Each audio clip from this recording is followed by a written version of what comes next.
Hi అండి, welcome to our channel. Today మన recipe వచ్చేసరికి ఎంతో హెల్తీగా కరివేపాకు కారప్పొడి చేస్తున్నానండి. నా ప్రాసెస్ ఎలా ఏంటి అన్నది చూసేద్దాం. కావాల్సిన ఇంగ్రీడియంట్స్ వచ్చేసరికి ధనియాలు 3 స్పూన్స్, మినపప్పు 3 స్పూన్స్, శనగపప్పు 3 స్పూన్స్, జీరా నేను ఒక 2.5 తీసుకున్నానండి. 3కి కొంచెం తగ్గించాను. సాల్ట్ టేస్ట్కి సరిపడా, పసుపు 1 స్పూను, ఇది వచ్చేసరికి శొంఠి ఒక చిన్న ముక్క తీసుకున్నా, ఇంత పీస్ సరిపోతుంది. నెక్స్ట్ ఒక పెద్ద వెల్లిగడ్డ, చిన్నులపై ఒక పెద్దది రెడీ చేసుకోండి, పొట్టుతో సహా ఉంచండి. నెక్స్ట్ ఒక 50 గ్రాములు ఎండుమిర్చి, ఆల్రెడీ అది వాష్ చేసుకుని ఆరబెట్టుకున్న కరివేపాకు అన్నమాట. వాటర్ లేకుండా మొత్తం ఇచ్చేసేసుకున్నాను. ప్యాన్ పెట్టుకుని నేను ఒక 3 స్పూన్స్ ఆయిల్ వేసుకున్నాను. ఆయిల్ కొంచెం ఎక్కువ తక్కువ ఉన్నా ఏం కాదు, మరీ ఎక్కువ వేసుకోవద్దు. ఆయిల్ కొంచెం కాగానే ధనియాలు, మినపప్పు, శనగపప్పు వేసుకుని ఫ్రై చేసుకుందాం. మనం వీటిని ఫ్రై చేసుకోవాలండి.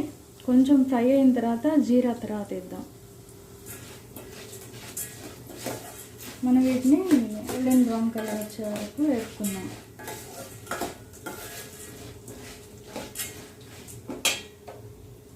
మరీ హైలో పెట్టుకోకుండా మీడియం ఫ్లేమ్లో స్లోగా వేసుకుందాం. వేగిపోయాయి. ఇప్పుడు జీలకర్ర వేద్దాం.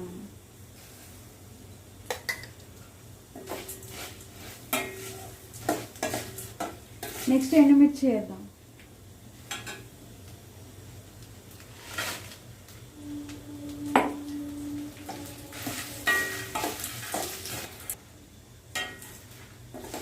ఇవి కూడా ఫ్రై అయిపోయినాయండి, ఎండుమిర్చి కూడా.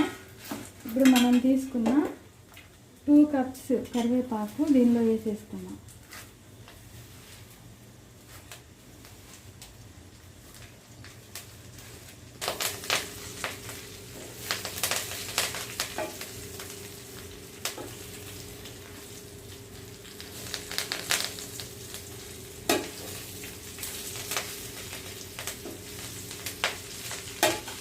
మనం సిమ్లోనే ఫ్రై చేసుకోవాలండి.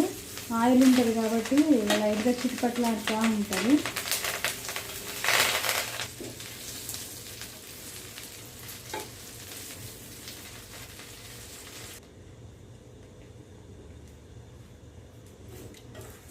కొంచెం టైం తీసుకునైనా సిమ్లో పెట్టుకుని వీటిని మంచిగా వేసుకోవాలండి.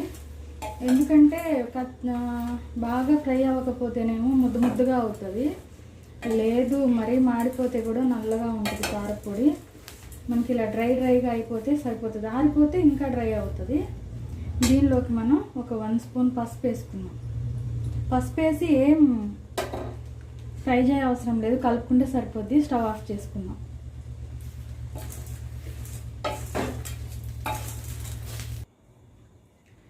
ఈ శొంఠి చిన్న చిన్న పీసెస్గా దంచేసానండి. ఇది కొంచెం చల్లారిపోయాక మనం మిక్సీ వేసుకున్నాం, కోర్సుగా మిక్సీ వేసుకున్నాం, మరీ పౌడర్లా కాకుండా. ఎల్లిగడ్డ ఒకటి తీసుకున్నాను. ఇది మిక్సీ అయిపోయినాక ఎండింగ్లో వేసి ఒక 2 పల్స్ ఇస్తే సరిపోతుంది. ఇది నేను 2 బ్యాచెస్గా వేసుకున్నానండి, అందుకే మీకు తర్వాతే చూపించాను. మనం ఏమైతే ఫ్రై చేసుకున్నామో అవన్నీ వేసుకుని చిన్నులపై వేసుకుని ఫ్రై చేసుకున్నాం. దీన్ని ఇప్పుడు సర్వింగ్ బౌల్లో తీసుకున్నాం. ఓకే అండి, మనకి కరివేపాకు కారపొడి రెడీ అయిపోయింది. ఇది మనం ఇడ్లీ, దోశ, వేడి రైస్లోకి మనం కొంచెం నెయ్యి వేసుకుని తింటే కూడా చాలా హెల్తీ అనమాట. డైలీ 1 స్పూన్ తింటే కూడా చాలా హెల్తీ అనమాట. Thank you for watching. Like చేయండి, షేర్ చేయండి. మీకు వీడియో నచ్చితే సబ్స్క్రైబ్ చేసుకోండి. Thank you friends.